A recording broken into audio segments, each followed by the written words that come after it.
Hai, saya Demas, dan ini cerita saya.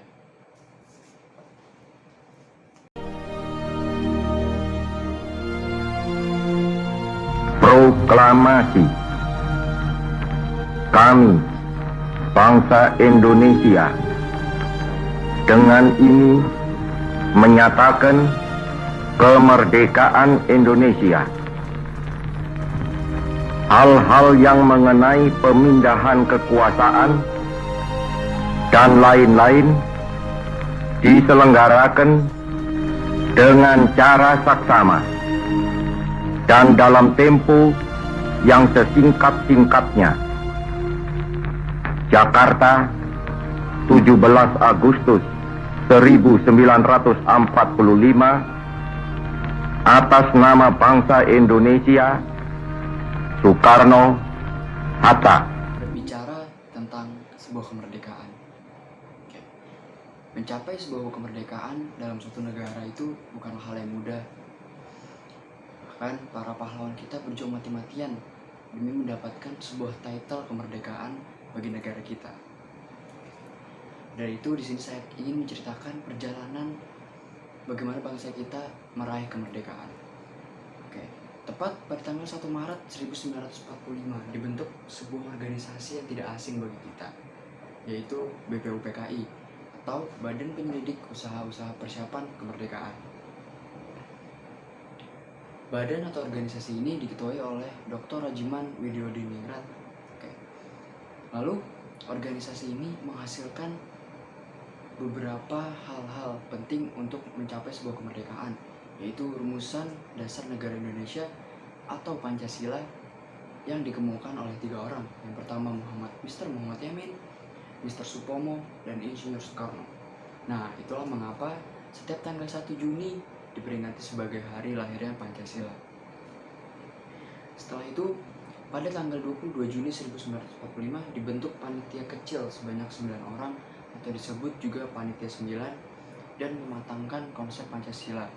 Hasilnya dikenal sebagai Piagam Jakarta atau yang disebut Jakarta Charter. Sidang keduanya dilakukan pada 10 sampai 14 Juli 1945 dan menghasilkan rumusan Undang-Undang Dasar lengkap dengan pembukaannya. Setelah itu, pada tanggal 7 Agustus 1945, BPUPKI diganti menjadi PPKI atau Panitia Persiapan Kemerdekaan Indonesia. Dan tentu saja tugasnya adalah mempersiapkan kemerdekaan Indonesia. Lalu tidak lama kemudian terjadi peristiwa pengeboman yang mengguncang dunia, yaitu pengeboman kota Hiroshima dan Nagasaki yang dilakukan pada tanggal 6 dan 9 Agustus 1945 yang dilakukan oleh Amerika. Peristiwa tersebut mendorong Jepang untuk menyerah tanpa syarat kepada sekutu pada 15 Agustus 1945. Berita tentang kekalahan Jepang menyebar dengan cepat lewat radio dan didengar oleh tokoh-tokoh muda Indonesia. Bersama dengan Muhammad Hatta, golongan muda ini mengadakan rapat di Pegangsaan Timur. Lalu Bung Karno dan Bung Hatta diusingkan ke Rengas Dengklok, Jawa Barat oleh para pemuda. Mereka dijemput pada tanggal 16 Agustus 1945 oleh rombongan golongan muda. Ahmad Subarjo yang saat itu mencari keberadaan Bung Karno dan Bung Hatta pun diberangkatkan ke Rengas Dengklok untuk bertemu dan berunding dengan mereka. Akhirnya Subarjo berjanji jaminan nyawa kepada golongan muda bahwa proklamasi kemerdekaan akan diumumkan pada keesokan harinya, selambat-lambatnya yaitu pukul 12 WIB. Nah, dengan jaminan tersebut, akhirnya Insinyur Soekarno dan Muhammad Hatta dilepaskan. Setelah menculik golongan tua yaitu Insinyur Soekarno dan Muhammad Hatta ke Rengas Dengklok, rombongan tiba ke rumah Laksamana Tadashi Maeda. Sesuai dengan usulan Ahmad Subarjo, walaupun orang Jepang, namun Laksamana Maeda ini memiliki kedekatan dengan tokoh-tokoh Indonesia dan beliau memberi jaminan keselamatan. Lalu kita lanjut ke proses perumusan proklamasi. Kata proklamasi adalah sumbangan pemikiran dari Soekarno. Kalimat pertama adalah sumbangan pemikiran Ahmad Subarjo, dan kalimat terakhir merupakan sumbangan pemikiran Hatta. Teks itu kemudian diberi saran dan sedikit perubahan oleh Soekarni, lalu diketik oleh Sayuti Melik. Terakhir, Soekarni memberi usulan bahwa naskah ini sebaiknya ditantangani oleh Soekarno dan Muhammad Hatta atas nama bangsa Indonesia. Lalu setelah itu jadilah naskah proklamasi.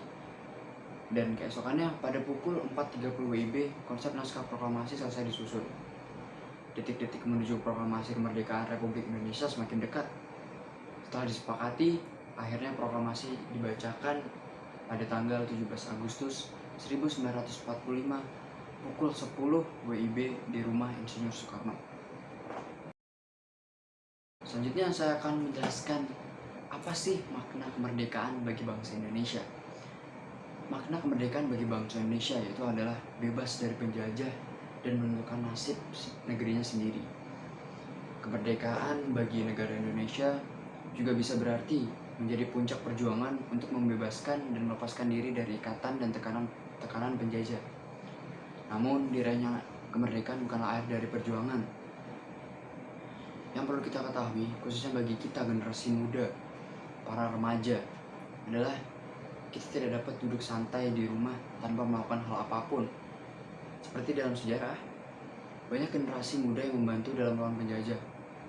Nah, tugas kita sebagai generasi muda ini juga harus bisa terus berjuang demi terwujudnya kehidupan bermasyarakat yang adil dan makmur. Kita harus menjaga apa yang telah ditinggalkan oleh para pahlawan yang telah gugur dalam memperjuangkan kemerdekaan. Perlu juga kita renungkan setiap saat, sebenarnya sudah berapa besar energi yang telah kita berikan kepada bangsa ini. Saya juga ada beberapa kutipan dari Mbak Najwa Shihab, yaitu pemuda Indonesia itu bukan hanya pemuda yang berani untuk berbicara dan bertindak, namun pemuda yang benar-benar mengerti apa yang sebenarnya terjadi dengan negeri ini. Kita sebagai seorang pemuda tetap harus terus berjuang untuk selalu mensejahterakan kemerdekaan yang sudah didapat.